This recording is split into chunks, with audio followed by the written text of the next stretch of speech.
ومن سيئات أعمالنا من يهده الله فلا مضل له ومن يضلله فلا هادي له وأشهد أن لا إله إلا الله وحده لا شريك له وأشهد أن محمدا عبده ورسوله يا أيها الذين آمنوا اتقوا الله حق تقاته ولا تموتن إلا وأنتم مسلمون يا أيها الناس اتقوا ربكم الذي خلقكم من نفس واحدة وخلق منها زوجها وبث منهما رجالا كثيرا ونساء واتقوا الله الذي تساءلون به والأرحام إن الله كان عليكم رقيبا يا أيها الذين آمنوا اتقوا الله وقولوا قولا سديدا يصلح لكم أعمالكم ويغفر لكم ذنوبكم ومن يطع الله ورسوله فقد فاز فوزا عظيما أما بعد فإن أصدق الحديث كتاب الله وخير الهدي هدي محمد صلى الله عليه وسلم وشر الأمور محدثاتها وكل محدثة بدعة كل بدعة ضلالة அன்பிக்கும் மதிப்புக்குரிய இஸ்லாமிய சகோதரர்களே, அல்லாஹ்வின் நல்லடியார்களே, இன்றைய அகீதா வகுப்புக்குரிய உஸ்தாத்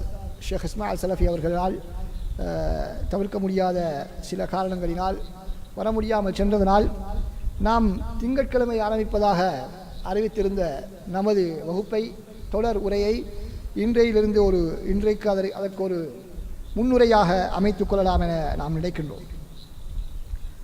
அன்பார்ந்த சகோதரர்களே, அல்லாஹ்வின் நல்லடியார்களே, இன்று பல்வேறு விதமான சமூக வலைத்தளங்களில் இருப்பவர்களுக்கு, அதிலே கலந்துரையாடல்களில் ஈடுபடுபவர்களுக்கு, அதிலே பல்வேறு வாசிப்புள்ளவர்களுக்கும், அதே போல தற்கால வாலிபர்கள் பல்கலைக்கழகங்கள் முதல் உயர் கல்விக்கூடங்களிலே வெளிநாடுகளிலே படிக்கக்கூடிய மாணவர்கள் இதுபோன்று கிட்டத்தட்ட 30-40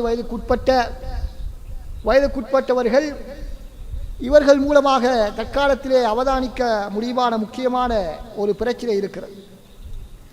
அந்த பிரச்சனைக்கான பின்னணி என்ன, அதற்கான தீர்வுகள் என்ன, அந்த பிரச்சனையை உருவாக்கக்கூடியவர்கள் முன்வைக்கக்கூடிய வாதங்களை நாங்கள் எவ்வாறு எதிர்கொள்ளலாம் என்பது போன்ற சில விடயங்களை பகிர்ந்து கொள்வதுதான் நமது இன்றைய இந்த தொடர் நிகழ்ச்சியின் நோக்கமாக இருந்து கொண்டிருக்கின்றது. அன்பார்ந்த சகோதரர்களே,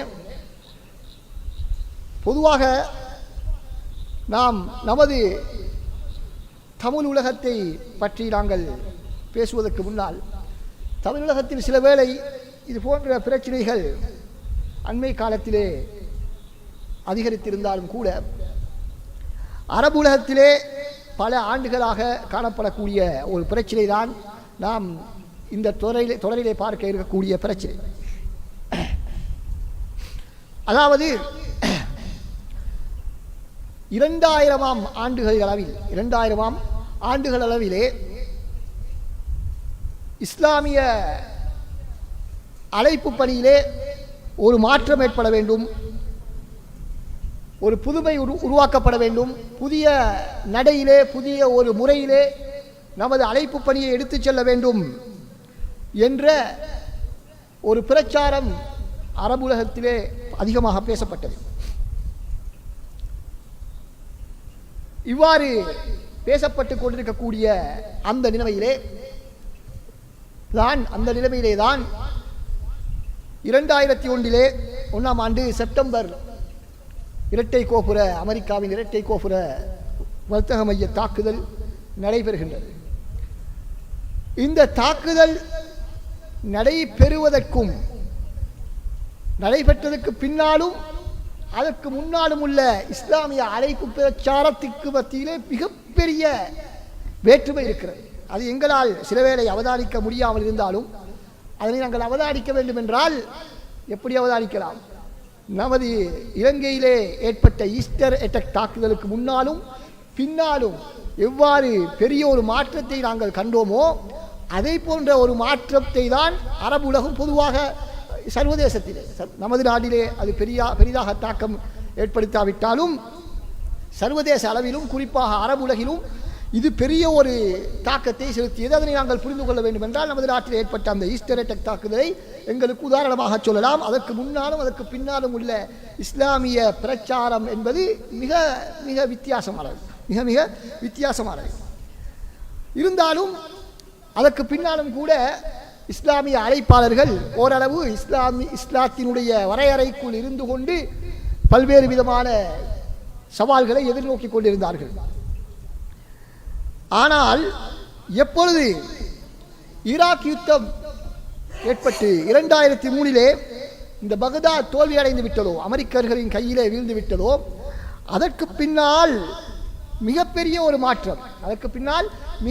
ஒரு மாற்றம் யாரெல்லாம் தன்னை இஸ்லாமியர்கள் என்று அழைத்துக் கொண்டிருந்தார்களோ, அழைப்பாளர்கள் என்று சொல்லிக் கொண்டிருந்தார்களோ, தங்களது நிறுவனங்களை எல்லாம் இஸ்லாமிய அழைப்பு நிறுவனங்களை எல்லாம் நடத்தி கொண்டிருந்தார்களோ, இவர்கள் அனைவருமே அந்த களத்திலே இருந்து ஒதுங்கிவிட்டார்கள்.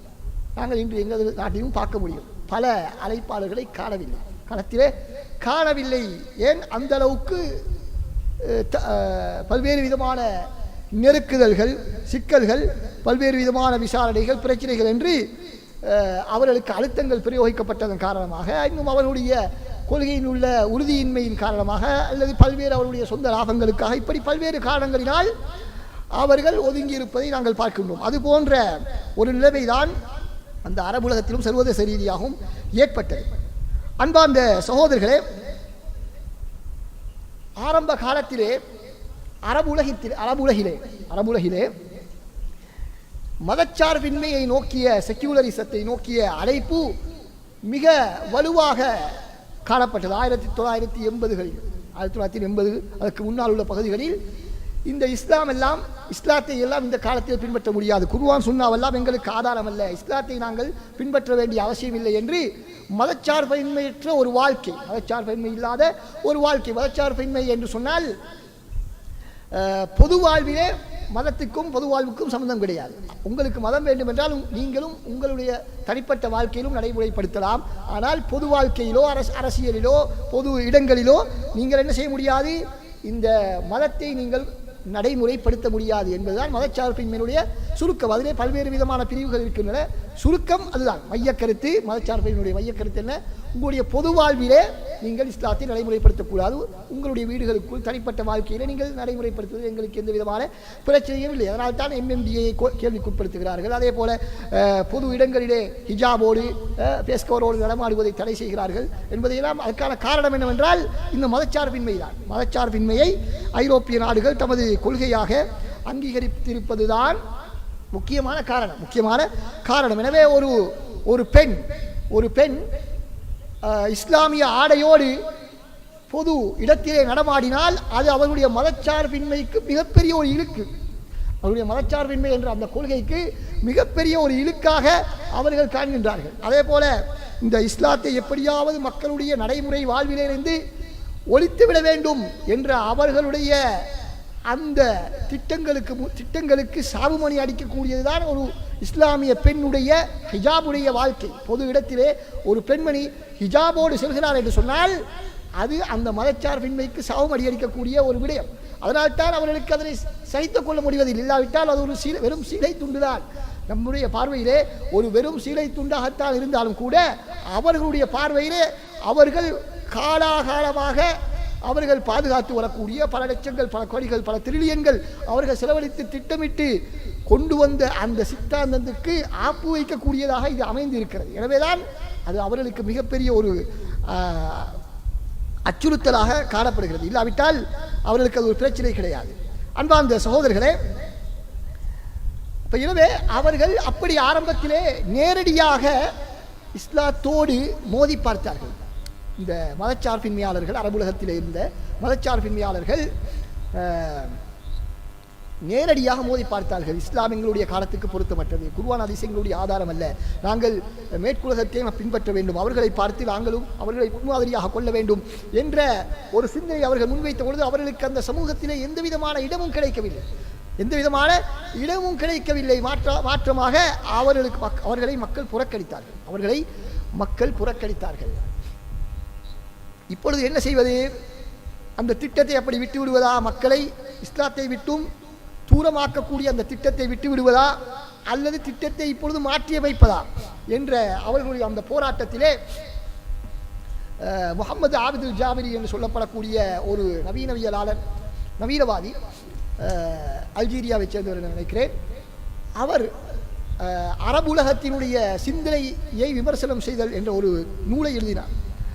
அந்த நூலுக்கு பின்னால் இருந்து அவர்களுடைய அந்த மதச்சார்பின்மை கொள்கை எப்படி மாறியது என்று சொன்னால், நேரடியாக இஸ்லாத்தை எதிர்ப்பது கிடையாது. எப்படி இஸ்லாத்தை நேரடியாக எதிர்ப்பது இல்லை. ஏனென்றால் நேரடியாக எதிர்த்தால் மக்கள் அதனை ஏற்றுக்கொள்கிறார்கள் இல்லை. ஒரு நாளும் முஸ்லிம்கள் ஏனைய மதத்தினரை போன்று அவருடைய மதத்தை நேரடியாக மறுக்க மாட்டார்கள், புறக்கணிக்க மாட்டார்கள்.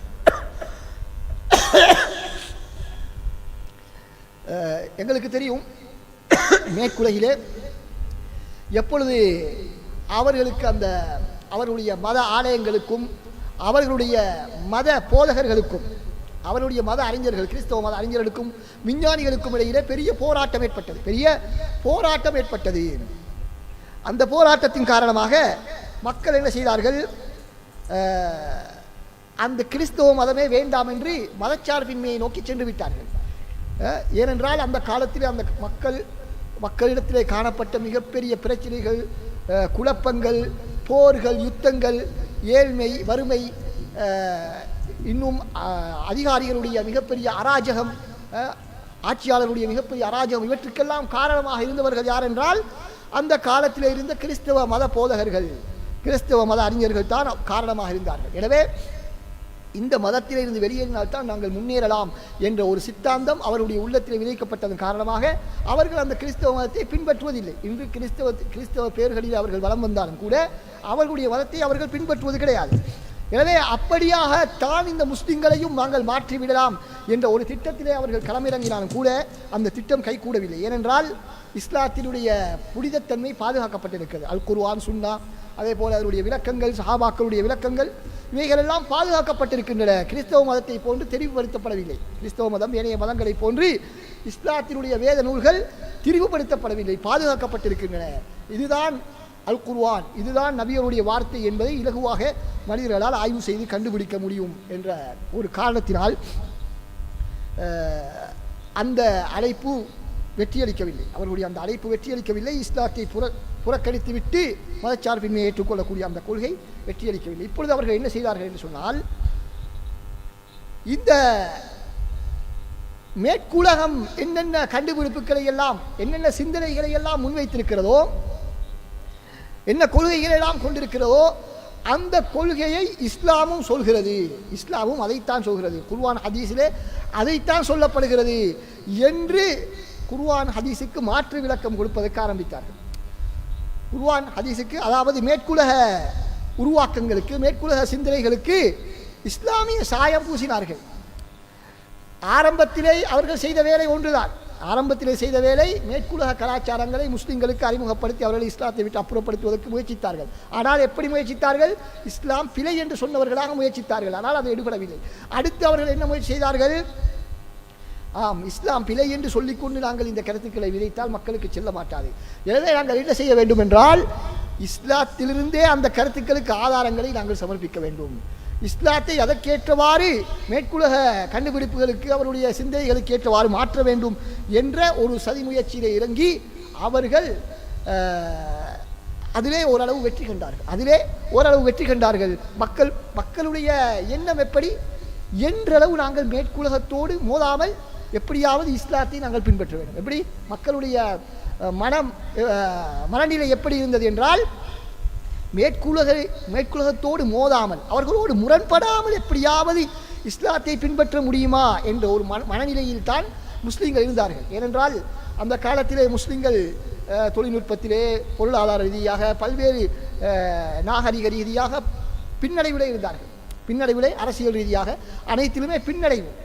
பல முஸ்லிம் நாடுகளும் அந்நிய ஆக்கிரமிப்பின் கீழ் இருந்தன.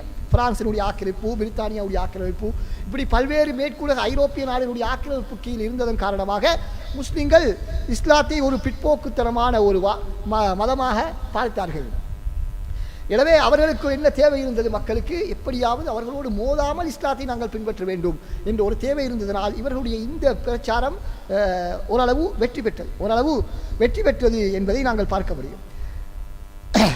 எனவே அந்த அடிப்படையிலே தான்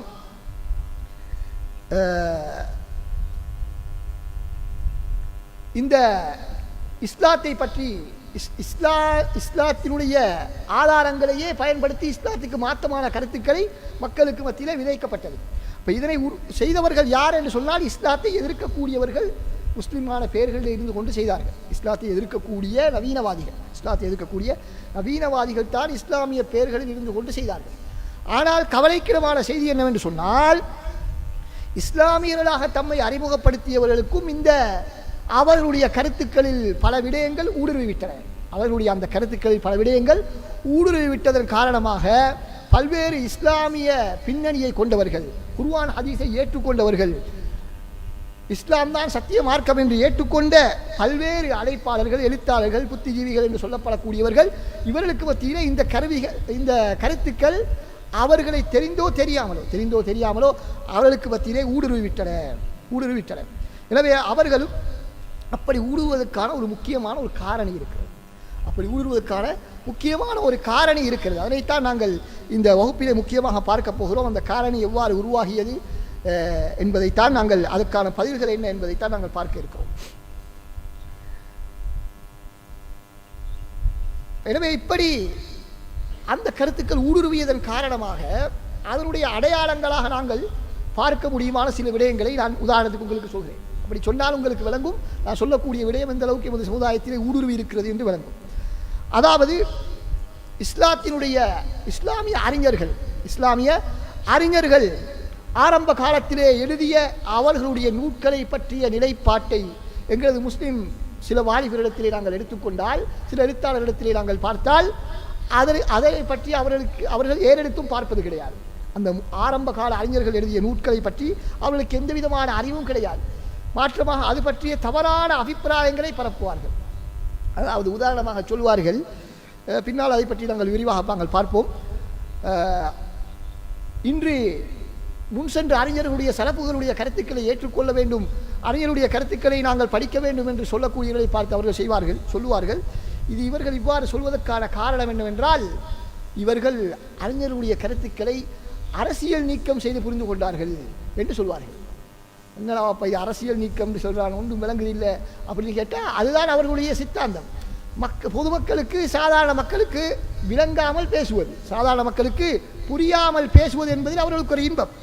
அன்பார்ந்த சகோதரர்களே, அப்படி என்றால் என்ன அரசியல் நீக்கம் செய்து கொண்டு புரிந்து கொண்டார்கள் என்றால், அறிஞர்கள் அந்த காலத்திலே ஃபிக்ஹ் சட்டங்களை தொகுக்கும் பொழுது, ஆதாரங்களை அவர்கள் முன்வைத்து கருத்துக்களை ஃபத்வாக்களை வெளியிடும் பொழுது, அவர்கள் அரசாங்கங்களின் அழுத்தங்களுக்கு உட்பட்டு அந்தந்த காலங்களில் இருந்த உமையா, அப்பாசிய, உஸ்மானிய ஹிலாஃபத் அவர்களுடைய அரசாங்கங்களுடைய ஆட்சியாளர்களுடைய அழுத்தங்களுக்கு உட்பட்டு தான் அந்த ஃபத்வாக்களை வெளியிட்டார்கள். எனவே நாங்கள் அந்த ஃபத்வாக்களை பிடித்துக் கொண்டு தெரிய வேண்டிய அவசியம் இல்லை. அந்த காலத்துக்கு அவர்கள் அந்த அரசாங்கங்களுக்கு ஏற்ப ஃபத்வா கொடுத்திருக்கிறார்கள். எனவே நாங்கள் அதனை வைத்துக்கொண்டு அது அறிஞருடைய கருத்து, அதனை நாங்கள் மதிக்க வேண்டும் என்று சொல்வதிலே எந்த விதமான அர்த்தமும் இல்லை என்று சொல்வார்கள்.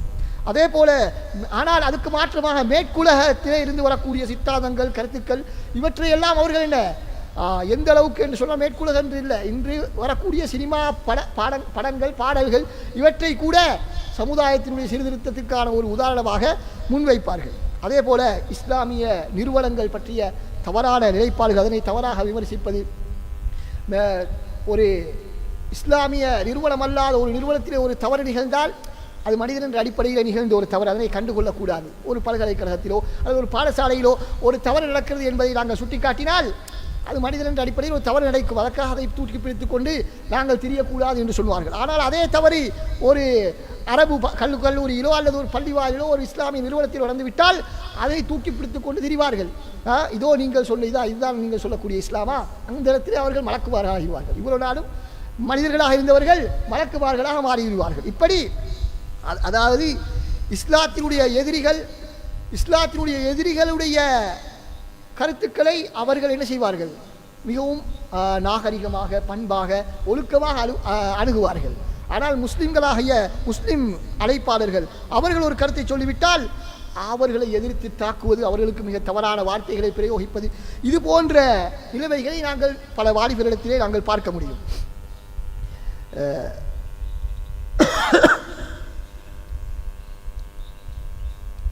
அதாவது இன்று எப்படி நடந்திருக்கு, இஸ்லாமிய முதுசங்களை, இஸ்லாமிய நூட்களை, முற்கால அறிஞர்கள் எழுதிய நூட்களை எல்லாம் இவர்கள் குர்ஆன், ஹதீஸ், இது போன்ற இஸ்லாமிய ஆதாரங்களை, மூலாதாரங்களை எல்லாம் இவர்கள்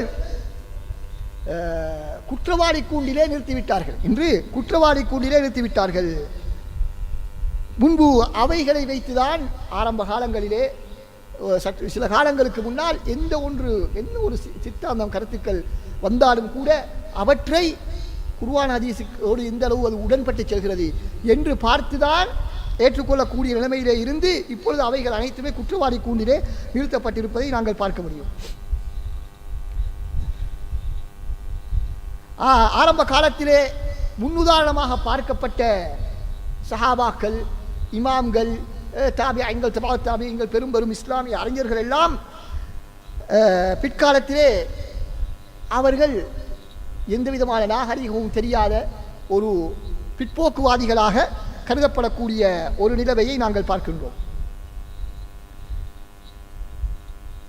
அப்படி முற்கால அறிஞருடைய நூல்களை அவர்கள் அணுகினாலும் கூட எப்படி அணுகுகிறார்கள் என்று சொன்னால், எப்படியாவது இந்த நவீன காலத்துக்கு முரண் இல்லாமல், நவநாகரிகத்துக்கு முரண் இல்லாமல் அவற்றுக்கு விளக்கம் சொல்ல முடியுமா, அதிலே அதற்கு முரணானவற்றை நீக்கிவிட்டு முரணில்லாதவற்றை எடுத்துக்கொள்வது, அல்லது முரணானவற்றை அதற்கு ஏற்றவாது அதற்கு விளக்கம் சொல்வது.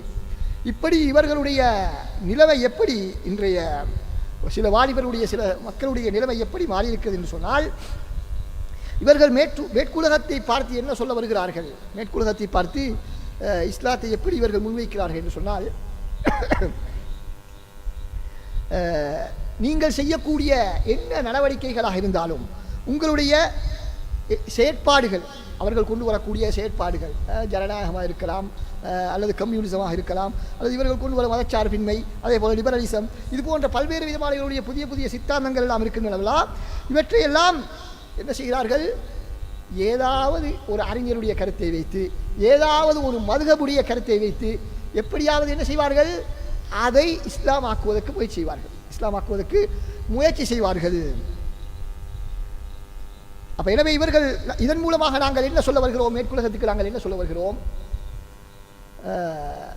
எங்களுடைய குர்ஆன் ஹதீஸ் இல்லாமலே, எங்களுடைய அறிஞருடைய கருத்துக்கள் இல்லாமலே நீங்கள் எங்களுடைய மார்க்கத்தில் உள்ள பல விடயங்களையும் நீங்கள் கண்டுபிடித்து விட்டீர்கள் என்றுதான் மேற்குலகத்துக்கு சொல்ல வருகிறோம்.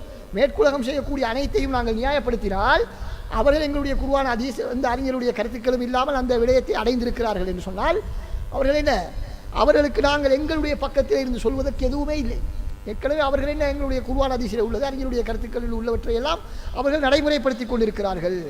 எனவே இதைத்தான் நாங்கள் சுருக்கமாக மேற்குலகத்துக்கு சொல்ல வருகிறோம் என்பதை இவர்கள் புரியாமல் இருக்கிறார்கள். எனவே நாங்கள் மேற்குலகமாக இருந்தாலும் கிழக்குலகமாக இருந்தாலும் நாங்கள் யாரை பார்த்து மோகம் கொள்கிறோமோ, யாரை பார்த்து பிரமிப்பு கொள்கிறோமோ, அவருடைய கருத்துக்களை எப்படியாவது நாங்கள் இஸ்லாமிய சாயம் பூசி நியாயப்படுத்துவதற்கு முயற்சி செய்வதனுடைய கருத்து இதுதான், அதனுடைய கருத்து இதுவாகத்தான் இருந்து கொண்டிருக்கிறது என்பதை நாங்கள் புரிந்து கொள்ள வேண்டும்.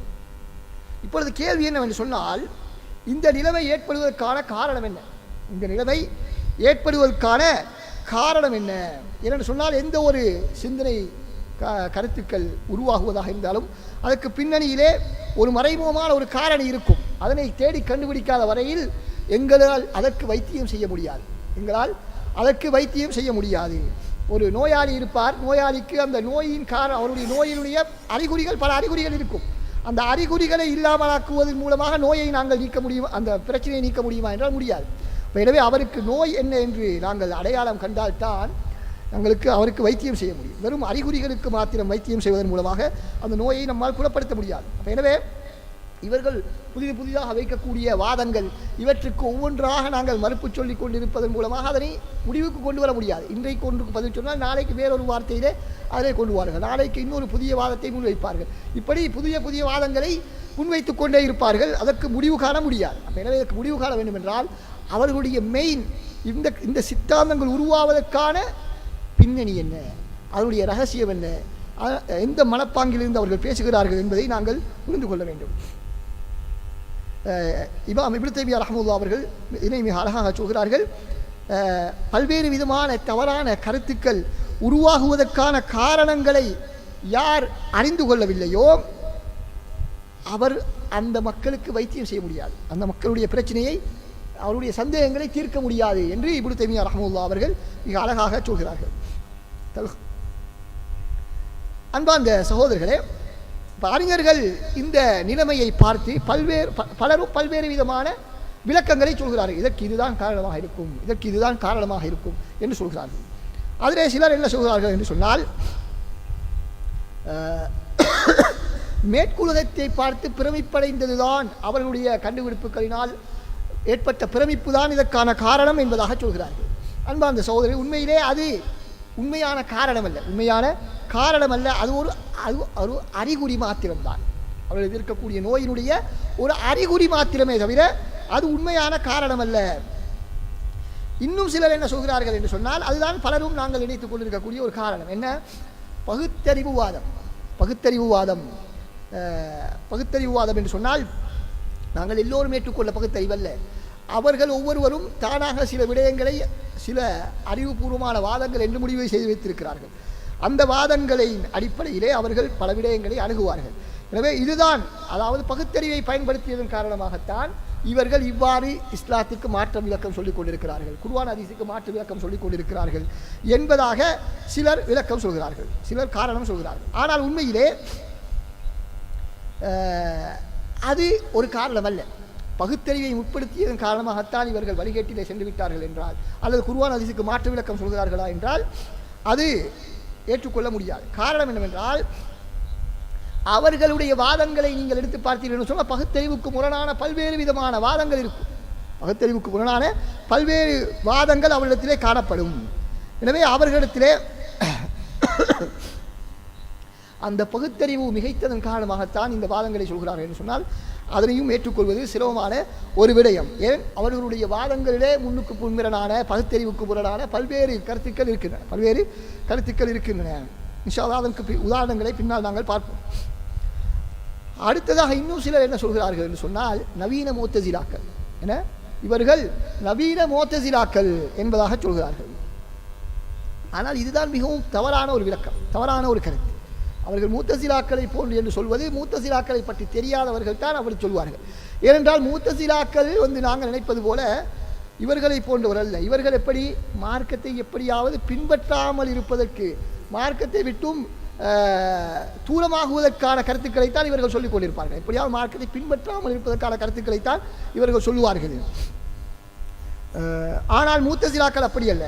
முஅ்தஸிலாக்கள் ஒரு கடும்போக்குடைய ஒரு இயக்கம், கடும்போக்கு கொண்ட ஒரு சித்தாந்தம் தான் முஅ்தஸிலாக்களுடைய சித்தாந்தம்.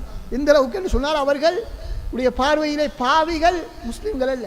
அவருடைய பார்வையிலே பாவிகள் காபிராக விட்டாலும் கூட முஸ்லிம்கள் என்று சொல்ல மாட்டார்கள். காபிரும் அல்ல, முஸ்லிம்களும் அல்ல என்பதாகத்தான் அவர்களுடைய கருத்து. எனவே அவர்கள் சின்ன பாவம் செய்தாலும் அவரை பெரிய ஒரு தவறு செய்தவர் போன்று பார்க்கக்கூடியவர்கள் தான் முஅ்தஸிலாக்கள். அதே போல் அவர்கள் மிகவும் பெரிய வணக்கசாலிகளாக இருந்தார்கள். முஅ்தஸிலாக்களை சேர்ந்தவர்கள் நாங்கள் நினைப்பது போல இன்று உள்ளவர்கள் போல கேடு கெட்டவர்கள் அல்ல. அவர்கள் மிகவும் வணக்கசாலிகள், விவாதத்திலே மிகவும் கவனம் செலுத்தக்கூடியவர்களாக இருந்தார்கள். அதே போல் அவர்களிடத்திலே பகுத்தறிவுவாதம் ஓரளவு ஒழுங்குபடுத்தப்பட்ட பகுத்தறிவு ஒழுங்குபடுத்தப்பட்ட பகுத்தறிவு காணப்பட்டது. அவர்களுடைய பிரச்சனை என்னவென்று சொன்னால், மறைமுகமான விடயங்களிலும் கூட தமது பகுத்தறிவை பயன்படுத்தி அதற்கு மாற்று விளக்கம் சொன்னதுதான் அவர்களுடைய தவறு. அவர்கள் நேரடியாக வந்த குர்ஆன் ஹதீஸ் வசனங்களை மறுத்து, ஹதீஸ்களை மறுத்து அவருடைய பகுத்தறிவுக்கு ஏற்றவாறு அதை மாற்றிக்கொண்டார்கள். அதுதான் அவர்கள் செய்த தவறை தவிர இவர்களை போன்று மார்க்கத்தை பின்பற்றக்கூடாது என்பதற்காக அவர்கள் குர்ஆன் ஹதீஸிலே அவர்கள் திரிவுபடுத்தல்களை செய்யவில்லை என்பதை நாங்கள் புரிந்து கொள்ள வேண்டும். அப்போ முதலாவது நாங்கள் சொன்னோம், மேற்குலகத்தை பார்த்து ஏற்பட்ட பிரமிப்பு என்ற ஒரு காரணம். இரண்டாவது ஒரு காரணம், அவர்களிடத்திலே பகுத்தறிவுவாதம் இருப்பதன் காரணமாகத்தான் இந்த கருத்துக்களை சொல்கிறார்கள். மூன்றாவது ஒரு காரணம், அவர்களிடத்தில் இந்த முஅ்தஸிலாக்களுடைய சிந்தனை ஆதிக்கம் செலுத்தியிருந்ததன் காரணம் என்ற மூன்று விளக்கங்கள் சொல்லப்பட்டாலும் அவை மூன்றுமே அவ்வளவு பொருத்தமான விளக்கங்கள் அல்ல. மாற்றமாக நான்காவது ஒரு விளக்கம் சொல்லப்படுகிறது. அதுதான் மிகச் சரியான ஒரு விளக்கமாக கருதப்படுகிறது. அதுதான் நவநாகரீகத்திலே ஏற்பட்ட மிக தீவிரமான மோகம், நவநாகரீகத்தின் மீது ஏற்பட்ட மிக தீவிரமான மோகம். அதுதான் இப்படியான கருத்துக்களை ஏற்றுக்கொள்வதற்கு பல்வேறு மக்களையும் இட்டு சென்றிருக்கிறது என்பதைத்தான் நாங்கள் புரிந்து கொள்ள முடியும். எனவே இன்றைய நவீன காலத்திலே இருக்கக்கூடிய சிந்தனை ரீதியான வழிகேடுகளுக்கான ஊற்று எங்கே இருக்கிறது என்று சொன்னால், நவநாகரீக மோகத்திலே தான் இருக்கிறது. நவநாகரீக மோகத்திலே தான் இருக்கிறது. இந்த நவநாகரீக மோகம் யாருக்கு ஏற்படுமோ அப்படி என்றால் நவநாகரிக மோகம் என்று சொன்னால் சடவாத ரீதியான நாகரிகம். எங்களுக்கு தெரியும், சடவாத ரீதியாக இன்று தொழில்நுட்ப வளர்ச்சி, விஞ்ஞான வளர்ச்சி, தொலைத்தொடர்பாடல்கள் வளர்ச்சி, இது போன்ற வளர்ச்சிகள் சடவாத ரீதியாக வெளிரங்கமாக உலக முன்னேற்றம், ஆடம்பரமான வாழ்க்கை, இவற்றைத்தான் நாங்கள் சடவாத நாகரிகம் என்பதாக சொல்வோம். இந்த சடவாத நாகரிகத்தின் மீது ஏற்பட்ட அளவிலா மிக தீவிர மோகம்தான் இந்த பிரச்சனைகளுக்கான அடிப்படை காரணம். அதனால்தான் இந்த மோகம் ஏற்பட்டவர்களிடத்திலே குர்ஆன் ஹதீஸுக்கான சரியான மதிப்பு இருக்க மாட்டாது. குர்ஆன் ஹதீஸுக்கான வஹீக்கான சரியான மதிப்பு இருக்க மாட்டாது. ஏன்? காரணம் என்னவென்று சொன்னால், குர்ஆன் ஹதீஸிலே இவர்களுக்கு தேவையானது போன்ற ஆதாரங்கள் கிடைக்காது. இவருடைய பார்வையில் என்ன? நவீன சடவாத நாகரிகம்தான் மிகப்பெரிய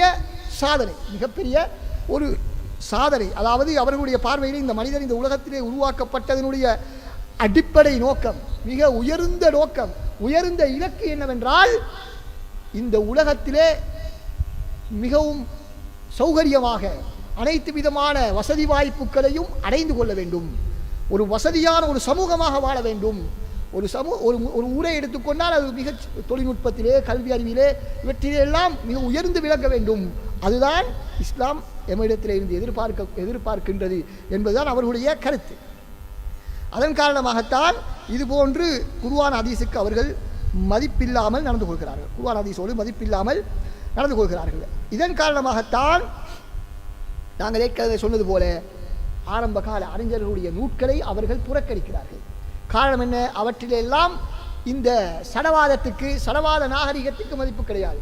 அல்லாவோடு மனிதனை சம்பந்தப்படுத்துவது, மறுமையோடு சம்பந்தப்படுத்துவதற்குத்தான் அந்த நூட்கள் எல்லாம் துணை போகின்றன. எனவே அந்த நூட்கள் அவர்களுக்கு பெரும் ஒரு தலையீடியாக அமைந்திருக்கிறது. அதே போல அவர்களுடைய பார்வையில் யாருக்கு மதிப்பு இருக்கும் என்றால், மேற்குலக கலாச்சாரத்தை ஏற்றுக்கொண்டவர்கள், மேற்குலக நாகரிகத்துக்கு நெருக்கமானவர்கள், அதனை பின்பற்றக்கூடியவர்கள், அதனை அடைந்து கொண்டவர்கள், இவர்களுக்குத்தான் அவர்களிடத்திலே மதிப்பு இருக்கும். அவர்களுடைய எல்லா நிலைமைகளை நீங்கள் எடுத்து பார்த்தால், அவர்கள் வகுப்புகள் செய்வதாக இருந்தாலும் கூட எப்படி செய்வார்கள்? பெரிய படித்த மட்டத்திலே வசதி வாய்ப்பிலே உள்ளவர்களுக்கு என்று தனியாக வகுப்பு என்றும், இப்படியெல்லாம் அவர்களுடைய நிலைமை வித்தியாசமாக இருக்கும். அடுத்ததாக இஸ்லாத்திற்காக வேண்டி பாடுபடக்கூடியவர்கள், இவர்களை விட்டும் படிப்படியாக அவர்கள் தூர விலகிக் கொண்டே செல்வார்கள். ஏன்? அது அவர்களுடைய அந்த நோக்கத்துக்கு தடையாக இருக்கிறது. அதே போல அவர்களுடைய நேசமும் பகைமையும் எதனை அடிப்படையாக கொண்டிருக்கும்? அல்வலா வல்பரா இஸ்லாத்தின் அடிப்படையில் நேசமும் பகைமையும் கொள்வதுதான் இஸ்லாம் சொல்கிறது. ஆனால் அவர்கள் அதனை எதிர்ப்பார்கள். இஸ்லாத்தை அடிப்படையாக வைத்து, மதத்தை அடிப்படையாக வைத்து நேசம் பாராட்டக்கூடாது, பகைமை பாராட்டக்கூடாது என்று சொல்லிவிட்டு, ஆனால் யாரெல்லாம் அவர்களுடைய அந்த சித்தாந்தத்தில் இருக்கிறார்களோ அவர்களோடு நெருக்கமாகவும், யாரெல்லாம் அவர்களுடைய சித்தாந்தத்துக்கு மாற்றமாக இருக்கிறார்களோ அவர்களை வெறுத்தும் அவர்கள் ஒதுக்கியும் நடப்பார்கள் என்பதை நாங்கள் பார்க்கின்றோம்.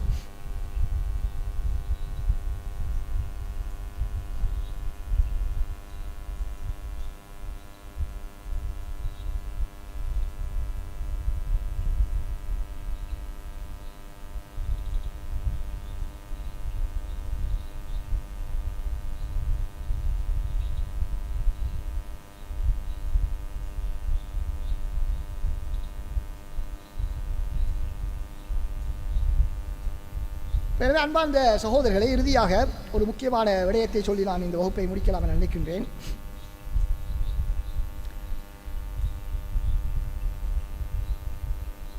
இப்பொழுது நாங்கள் இந்த இஸ்லாத்தை பற்றிய இந்த தவறான இந்த விளக்கங்கள், குர்ஆன் ஹதீஸ் பற்றிய இந்த தவறான விளக்கங்களுடைய பின்னணியிலே இருப்பது என்னவென்று பார்த்தோம். ஆம், நவீன சடவாத நாகரிகத்தின் மீது உள்ள மோகம்தான் இதற்கான காரணம் என்பதாக நாங்கள் பார்த்தோம். இப்பொழுது இந்த கருத்துக்களை ஏற்றுக்கொள்ளக்கூடியவர்கள், அதாவது இந்த நவநாகரிகம்தான், சடவாத நாகரிகம்தான் இஸ்லாத்தினுடைய இலக்கு, அதனை நோக்கித்தான் ஒரு முஸ்லீம் சமுதாயம் பயணிக்க வேண்டும், ஒரு முஸ்லீம் ஊர் பயணிக்க வேண்டும், இஸ்லாமியர்கள் பயணிக்க வேண்டும், அதைத்தான் இந்த உலகத்திலே நிரூபிப்பதற்கு அவர்கள் முயற்சி செய்ய வேண்டும் என்று சொல்லக்கூடியவர்கள் இந்த கருத்தை ஏற்றுக்கொண்டால் அவர்கள் பல்வேறு சிக்கல்களிலே இவர்கள் சிக்குவார்கள். இவர்கள் இந்த சிந்தனையோடு குர்ஆனை ஹதீஸை அணுகக்கூடிய நேரத்திலே 3 விதமான பிரிவினர்கள் தோன்றுவார்கள். அதிலே 3 விதமான பிரிவினர்கள் தோன்றுவார்கள். முதலாவது பிரிவினர் யார் என்று சொன்னால், இந்த கருத்தை அப்படியே எடுத்துக்கொண்டு போய் குர்ஆன் ஹதீஸோடு ஆய்வு செய்யக்கூடியவர்கள். குர்ஆன் ஹதீஸோடு ஆய்வு செய்யக்கூடிய நேரத்திலே 3 விதமான பிரிவுகள் உருவாகுவார்கள். முதலாவது பிரிவினர் என்னவென்று சொன்னால், அவர்கள் இந்த கருத்தை எடுத்துக்கொண்டு போய் ஆய்வு செய்து பார்த்தால் குர்ஆன் ஹதீஸிலே இவர்கள் சொல்வது போன்று இந்த சடவாத முன்னேற்றத்துக்கு இஸ்லாத்திலே எந்த விதமான பெரிய அளவு இடம் கிடையாது. ஓரளவு இடம் இருக்கிறது. அதாவது அது ஒரு சாதனம், அது ஒரு நோக்கம் அல்ல. இஸ்லாத்தினுடைய அடிப்படை நோக்கம் என்பது அல்லாவை வணங்கி வழிபடுவது, அல்லாவை மாத்திரம் வணங்கி வழிபடுவதுதான் இஸ்லாத்தினுடைய அடிப்படை நோக்கம். அதற்கு எதெல்லாம் உதவியாக இருக்கின்றதோ அவைகளும் அந்த மாலாயத்திமுல் வாஜிபு இல்லா பிஹி ஃபஹுவ வாஜிபுன், கடமையை செய்வதற்கு எதெல்லாம் அவசியமோ அவையும் கடமை என்ற பட்டியலிலே வரும் என்ற அடிப்படையில், சாதனங்கள் என்ற அடிப்படையிலே சில விடயங்களை நாங்கள் எடுத்துக்கொள்ளலாம். அதை தவிர உள்ளவைகள் மேலதிகமானவைகள் தேவைப்பட்டால் எடுத்துக்கொள்ளலாம், தேவைப்பட்டால் விட்டுவிடலாம். இப்படி இதுதான் உலக சடவாத முன்னேற்றத்தை பற்றிய இஸ்லாத்தினுடைய கண்ணோட்டம். ஆனால் இவர்கள் அதற்கு மாற்றமாக அதற்கு தீவிரமான முக்கியத்துவம், முக்கியத்துவத்தை வழங்கி அதுதான் இஸ்லாத்தினுடைய முதன்மையான முன்னுரிமைப்படுத்தப்பட வேண்டிய விடயம் என்பது போன்று புரிந்து வைத்திருக்கிறார்கள்.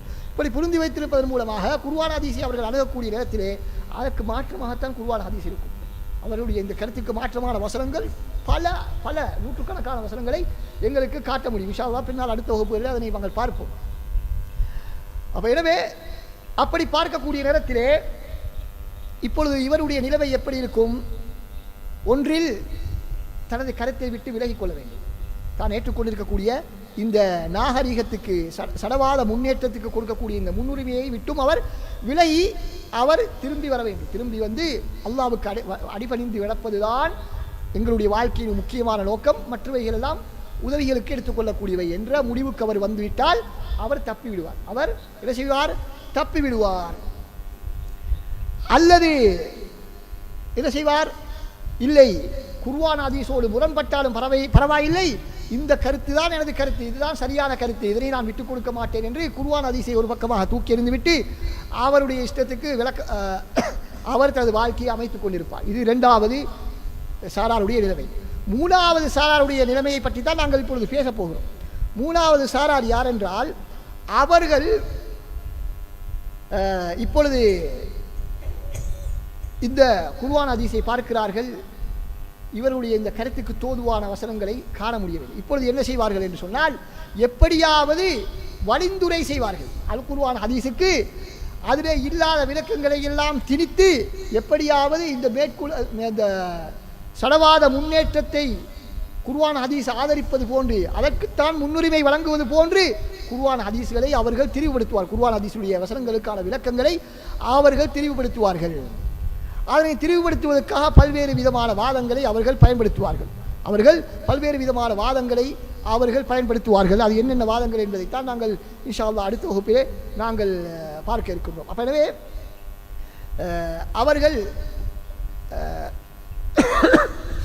இஸ்லாத்தினுடைய அடிப்படை இந்த நாகரிக முன்னேற்றம், சடவாத முன்னேற்றம் என்பதுதான் என்று விளங்கியதன் காரணமாகத்தான் இப்படியான பிரச்சனைகள் வருகின்றது என்பதைத்தான் நாங்கள் இந்த வகுப்பிலே இருந்து நாங்கள் புரிந்து கொள்ள வேண்டும்.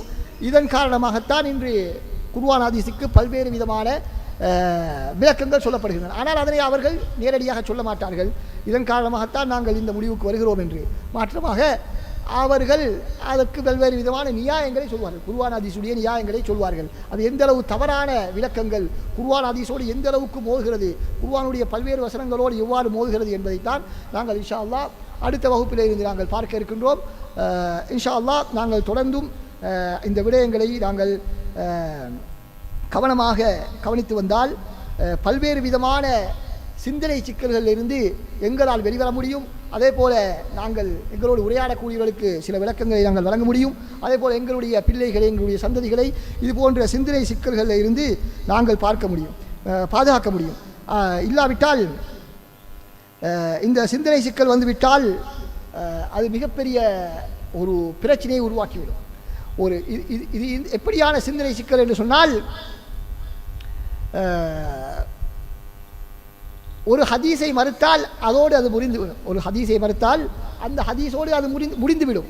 ஆனால் ஒரு புதிய ஒரு சிந்தனை முறைமையை நாங்கள் அறிமுகப்படுத்தும் பொழுது, குர்ஆன் ஹதீஸை புரிவதற்கு எந்த ஒரு அறிஞராலும் ஏற்றுக்கொள்ளப்படாத, குர்ஆன் ஹதீஸ் அனுமதிக்காத மேற்குலகத்தில் கண்டுபிடிக்கப்பட்ட சில ஆய்வு முறைகளை குர்ஆன் ஹதீஸிலே பயன்படுத்தப்படும் பொழுது பல்வேறு விதமான சிக்கல்கள், இஸ்லாத்திலே ஒரு சாதாரண முஸ்லிமும் கூட அங்கீகரிக்காத பல்வேறு விடயங்களை இஸ்லாமாக இவர்கள் சித்தரிப்பதற்கு முன்வரக்கூடிய மிகப்பெரிய பாரதூரமான ஒரு நிலைமை இருந்து இருப்பதை நாங்கள் மறந்துவிடக்கூடாது. எனவே அன்பார்ந்த சகோதரர்களே, எங்களுக்கு தெரியும் மேற்குலகம் அவர்களுடைய இலக்கியங்களை கையாள்வதற்கு, அவர்களுடைய இலக்கியவாதிகளுடைய இலக்கியங்களை கையாள்வதற்கும், அதே போல அவர்களுடைய வேதங்களை எங்களுக்கு தெரியும், கிறிஸ்தவ வேதம்.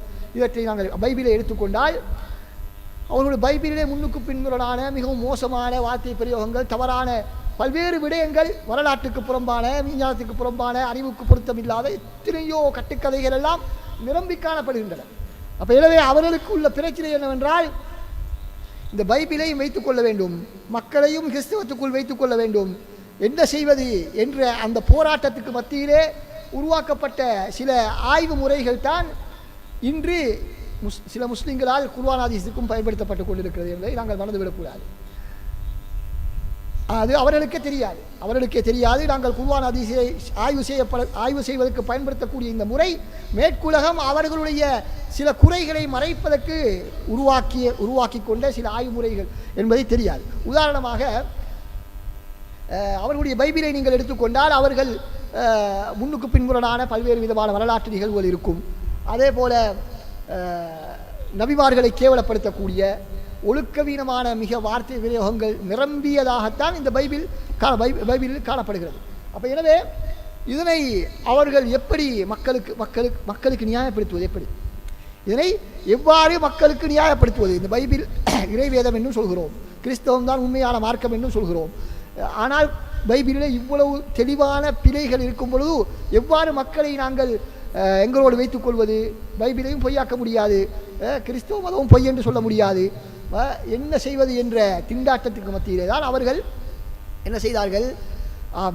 இது நாங்கள் நேரடியான அர்த்தத்திலே புரிந்து கொள்ளக்கூடாது. இந்த பைபிளிலே வரக்கூடிய இதனை நாங்கள் நேரடியான அர்த்தத்திலே புரிந்து கொள்ளக்கூடாது, அதற்கு இப்படியெல்லாம் நாங்கள் மாற்று விளக்கம் வழங்க வேண்டும். எனவே நேரடி கருத்திலே புரிந்ததன் காரணமாகத்தான் தவறு விடுகின்றீர்கள். எனவே நீங்கள் புரிந்து கொண்ட உங்களுடைய விளக்கத்திலே அது பிழை, நீங்கள் பிழையாக விளங்கி கொண்டிருக்கிறீர்கள் என்று மக்களை அவர்கள் ஏமாற்றுவதற்காக கண்டுபிடித்த ஒரு முறை.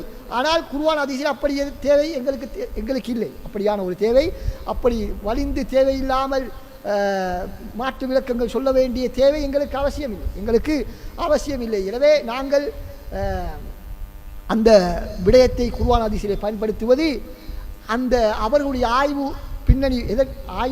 ஆய்வு முறைகள் உருவாகிய பின்னணி தெரியாமல் செய்யக்கூடிய ஒரு விடயம்தான் என்பதை நாங்கள் புரிந்து கொள்ள வேண்டும். அதே போல அவர்களுக்கு மத்தியில் எந்த அளவுக்கு பல்வேறு விதமான ஆய்வு முறைகள் இருக்கின்றன அதெல்லாம் நீங்கள் சர்வசாதாரணமாக சமூக வலைத்தளங்களிலே உரையாடும் பொழுது உங்களால் காண முடியும். ஆனால் இதனை படிக்காததன் காரணமாக எங்களுக்கு ஏன் அவர்கள் இப்படி சொல்கிறார்கள் என்று புரிவதில்லை.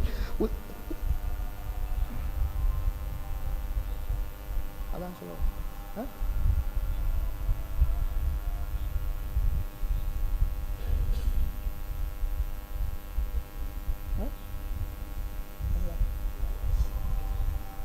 முடிக்கவா?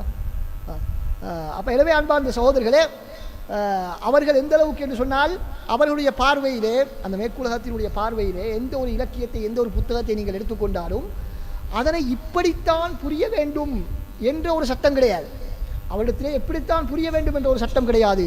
நீங்கள் எப்படியெல்லாம் புரிய விரும்புகிறீர்களோ அப்படியெல்லாம் புரிந்து கொள்ள முடியும்.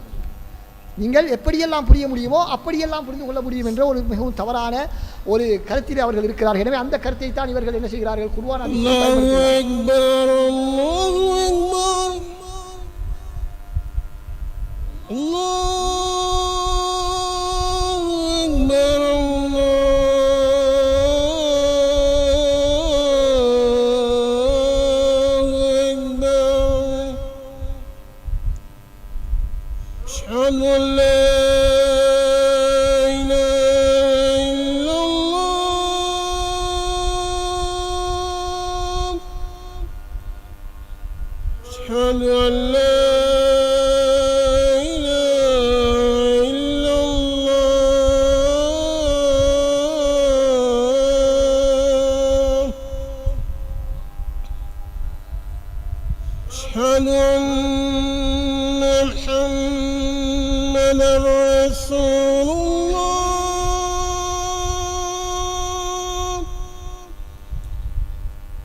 எனவே இறுதியாக நாங்கள் அவர்கள் சொல்லக்கூடிய கருத்துக்கள் என்னவென்று சொன்னால், அதாவது ஒரு வார்த்தையை நாங்கள் எடுத்தால், ஒரு வசனத்தை நாங்கள் எடுத்தால், அது எந்த மொழியிலே இருந்தாலும் சரி, அதற்கென்று ஒரு குறிப்பிட்ட ஒரு கருத்து கிடையாது.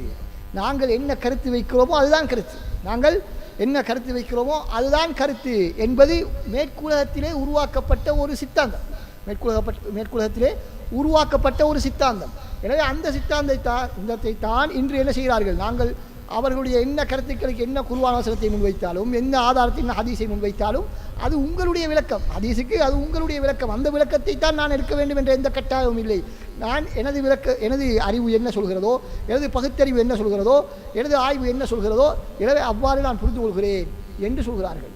எந்த அளவுக்கு என்று சொன்னால், ஒரு கூட்டம் எப்படி போய்விட்டார்கள் என்று சொன்னால், அரபு மொழியை பார்த்து அவருக்கு அரபு மொழி அறிவு இருக்கிறது, அந்த அடிப்படையிலே விளங்கினாலாவது பிரச்சனை கிடையாது.